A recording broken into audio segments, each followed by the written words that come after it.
2021-22 के प्रथम अनुपूरक व्यय विवरणी के संबंध में बोलने का अवसर दिया है। इसके लिए मैं आपका दिल की गहराइयों से अभिवादन करता हूं, आभारी हूं। महोदय, यह बात सही है कि अभी विगत माह फरवरी में जो आम बजट आया उसमें 2,18,000 का बजट आया और उसमें से 27,050 करोड़ रुपया स्वास्थ्य विभाग के लिए आवंटित हुई।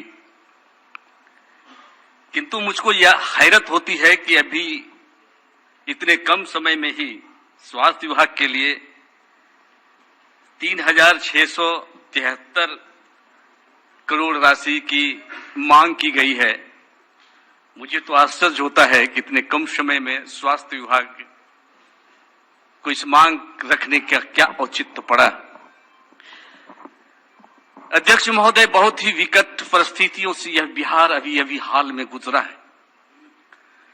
जब आदमी जिंदगी से निराश और हताश हो जाता है, चारों तरफ जब उसकी नजर पड़ती है तो उसको लगता है कि सिर्फ भगवान, और अगर उसके पहले अगर मेरी जिंदगी कोई बचा सकता है तो वह है डॉक्टर, वह है स्वास्थ्य विभाग।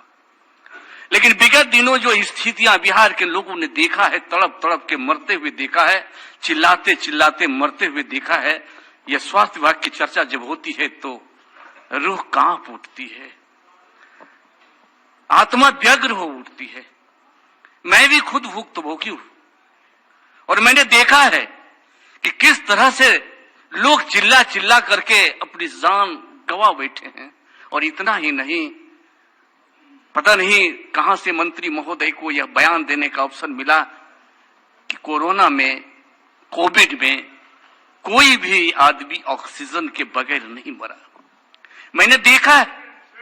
अब ऐसे लोगों को वहां डिप्यूट किया गया था अध्यक्ष महोदय कि जब मैं खुद पेशेंट को लेकर के गया तो ऐसे लोगों के हाथ में ऑक्सीजन सिलेंडर था जिसको लगाने का हुनर नहीं था, एक्सपीरियंस नहीं था कि वह सिलेंडर कैसे लगाए, और उसको यह भी नहीं अनुभव था कि सिलेंडर में ऑक्सीजन है कि नहीं है। ऑक्सीजन के बगैर हजारों हजार लोगों की जान चली गई। किसी को तो कहा गया कि आप होम आइसोलेट हो जाएं। वहां भी कोई व्यवस्था नहीं थी। वहां भी लोग देख रहे थे कि कोई आकर के मेरी मदद करे, लेकिन मदद करने वाला कोई नहीं होता था। जो भी सीनियर डॉक्टर होते थे वो पेशेंट को देखते नहीं थे। किट किसी भी चतुर्थ वर्गीय कर्मचारी को भी किट पहना देता था और उसी को पता नहीं कैसा एडवाइस मिलता था कि वो देखता था, और वो देखेगा क्या, वो तो जो रेफर होके जाता था। मैं आपको बताऊं, हमारे माननीय सदस्य और पूर्व मंत्री रामनारायण मंडल जी बांका के हैं। 4 वेंटिलेटर वहां हैं, एक अमरपुर में और एक बोसी में 6 हैं। 6 एक भी वेंटिलेटर काम नहीं कर रहा था, एक भी वेंटिलेटर काम नहीं कर रहा, और आज की तारीख में भी वो वेंटिलेटर काम नहीं कर रहा है। मुझे तो आश्चर्य होता है कि वेंटिलेटर अगर वहां रहता तो 57 लोगों की जो जान गई है वो जान किसी की नहीं जाती। प्रखंड के पीएचसी में तो ऑक्सीजन का इतना अभाव था कि कोई भी आदमी साधारण सर्दी जुकाम होता था और वो जाते थे तो सीधे के सीधे उनको कह देता था कि आप जाओ जिला हॉस्पिटल में, और जिला हॉस्पिटल जो भी जाता था अध्यक्ष महोदय वो वापस नहीं लौटता था। अभी ये बातें उठी कि 4 लाख रुपये दिया गया। जिंदगी के सामने ये 4 लाख का कोई मुराद नहीं है, कोई इंपॉर्टेंट, कोई वैल्यू नहीं है। और मैं तो कह सकता हूं कि मेरे गांव में तो मेरे विधानसभा क्षेत्र में तो 2 दर्जन लोगों की जान गई, लेकिन कुछ एक को छोड़कर मुझको लगता है कि अभी 100% लोगों को ये पैसा भी नहीं मिला है। ये तो आंख में धूल झोंकना हुआ। आपने जिंदगी के साथ क्रूरतम मजाक किया। वही नहीं चाहता, गरीब की तो जान गई, पैसों वालों की भी जान गई है। और आपने देखा होगा कि दवा के लिए पंक्तिबद्ध, इलाज के लिए पंक्तिबद्ध, और जब जान चली जाती थी तो श्मशान घाट में जलने के लिए भी पंक्तिबद्ध होना पड़ता था, पंक्तिबद्ध होना पड़ता था। और यह जान करके तो आश्चर्य होगा आपको कि नदियों में जो लाश तैर रही थी, उस तैरती हुई लाश को पहचानने में भी सरकार अनकानी किया, और नतीजा ये हुआ कि जिसको जलना चाहिए था वो जला नहीं, जिसको कब्र होना चाहिए था उसको कब्र नहीं हुआ। यह स्थिति इतनी भयावह और इतनी गंभीर हुई कि रूह कांप उठती है। मैं स्वास्थ्य विभाग के इस कारनामों से बहुत दुखी हूं। ये तो धन्य है आरजेडी ने, राष्ट्रीय जनता दल के विधायकों ने संपूर्ण बिहार में और विधायकों ने अपने अपने क्षेत्र में ये लालू रसोई अभियान चलाया, जिससे कि गरीबों की जान बची, गरीबों की जान बची। अगर ये राष्ट्रीय जनता दल के विधायकों ने तत्परता नहीं दिखाई होती तो शायद बीमारी से तो जिन लोगों की जान गई ही, भूख से भी जान चली जाती।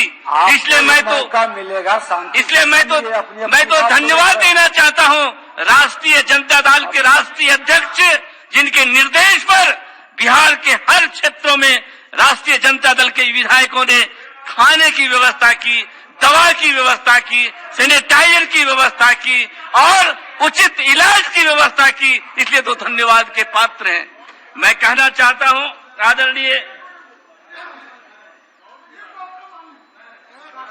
अरे आपको जानकर के आश्चर्य होगा कि जो दवा 40-50 रुपये में मिलती थी बाजारों में, जब ये कोरोना का लहर आया तो उसकी कीमत 400 से 500 हो गई। जो दवा मिलनी चाहिए थी 40-50 में, वो लाखों में मिलने लगी। रेमडेसिविर वो लाखों में मिलने लगी। लोग तड़प तड़प के जान दे दिए। हमारे यहाँ जो एक डॉक्टर थे प्रेमराज बहादुर जी, वो डॉक्टर थे, हमारे धुरैया में कागज थे। जब वो बीमार पड़े तो चिल्ला रहे थे, डॉक्टरों से आजू भी टच कर रहे थे, मेरी जान बचाओ, मुझको सुई दो। 2-2 लाख में सुई का डिमांड हुआ, उसके बावजूद भी उसकी जान नहीं बच पाई। महोदय, बड़ा ही दुख के साथ कहना पड़ता है, भारी मन से कहना पड़ता है कि हमारे प्रखंड में 49 विधानसभा में 49 स्वास्थ्य उपकेंद्र हैं, जिसमें जान करके दुख होगा, आश्चर्य होगा कि उसमें से 32 ऐसे स्वास्थ्य उपकेंद्र है जिसको भवन ही नहीं है। या तो किराए पर चल रहा है, या तो कागज पर चल रहा है, कहीं नेम प्लेट नहीं है। निराशा और हताशा है वहां के लोगों को। उसमें से जो 5 रजौन में बने हैं और 14 धुरैया में बने हैं, वो भवन बनने से लगभग दशकों हो गए, जर्जर स्थिति में है। छत चरमरा गया है, दीवार फट गई है, बरसातों में पानी टपकता है। हम आपके माध्यम से स्वास्थ्य मंत्री जी से मांग करते हैं कि अगर जिंदगी के प्रति आप सजग हैं, आप में सजगता है, तो निश्चित तौर पर पूरे बिहार में आप सर्वे कराएं और जहां भी स्वास्थ्य उपकेंद्र है, जहां भवन नहीं है, वहां भवन की व्यवस्था करें। और मैं तो कह सकता हूं कि लगभग 23 जगह मेरे विधानसभा क्षेत्र में जमीन भी उपलब्ध है, जमीन भी उपलब्ध है। और उसकी उपलब्धता के लिए मैं कोशिश करके भी अन्य जो स्वास्थ्य उपकेंद्र है उसके लिए भी जमीन आवंटन करने की बात कर दिया है, लोग देने को तैयार हैं। इसलिए मैं कहना चाहता हूं आपके माध्यम से कि जिंदगी अब भगवान के हाथ में है या डॉक्टर के हाथ में है। आपने देखा होगा किस तरह से अब तो तीसरी लहर की भी संभावना है, तीसरी लहर के आने की संभावना है, उसकी भी व्यवस्था करने की आवश्यकता है। हम आपसे विनती करते हुए ये कहना चाहते हैं कि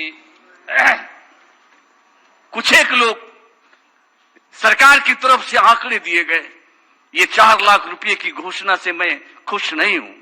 ये तो आंख में धूल झोंकने के बराबर है। लोग कहते हैं कि 4 लाख रुपया ले लेते, मेरी पिताजी की जिंदगी बचा देते, मेरे भाई की जिंदगी बचा देते तो खुश होता। क्या सरकार ने आंकड़ा दिया? सरकार ने आंकड़ा दिया कि सिर्फ और सिर्फ बिहार में 5424 लोग कोरोना से मरे। बड़ा आश्चर्य हुआ और हाई कोर्ट ने इसका संज्ञान लिया। जब हाई कोर्ट ने सरकार को डांटा, फटकारा कि फिर से सर्वे कराओ, तो बढ़ करके वो 9424 हो गया। क्यों आंकड़े छिपा रहे हैं? ये क्यों आप बरगला रहे हैं? आप सर्वे करें। प्राइवेट हॉस्पिटल में भी कई लोग मरे हैं। हमारे क्षेत्र की घटना है, एक अजय कुमार जवान 28-29 वर्ष का नौजवान, उसको पॉजिटिव हुआ, सरकार के पास मायागंज हॉस्पिटल में हो गया। वहां डॉक्टर ने कह दिया कि बहुत सीरियस है, यहां एडमिट नहीं होगा, वो प्राइवेट हॉस्पिटल में इलाज कराया, लेकिन उसकी भी जान 17 अप्रैल को चली गई। अब वहां के सीएस पता नहीं क्या क्या प्रावधान है, क्या प्रक्रिया है, वो कहते हैं कि सरकारी सीएस से लिखवा के आओ। जब वो सीएस के पास जाता है तो कहता है कि हम नहीं लिखेंगे, वो बांका के लोग लिखेंगे। बांका के हो। हम जानना चाहते हैं सरकार से कि अगर आपका दिल उदार है, दयालु है, और आप चाहते हैं कि कोरोना में जितने लोगों की जान गई है उसकी सर्वे जरूर कराएं, चाहे वो प्राइवेट हॉस्पिटल में मरा हो, चाहे वो सरकारी हॉस्पिटल में मरा हो। उसकी जान गई है तो सरकार का यह दायित्व बनता है कि हम उसको समुचित मुआवजा दें।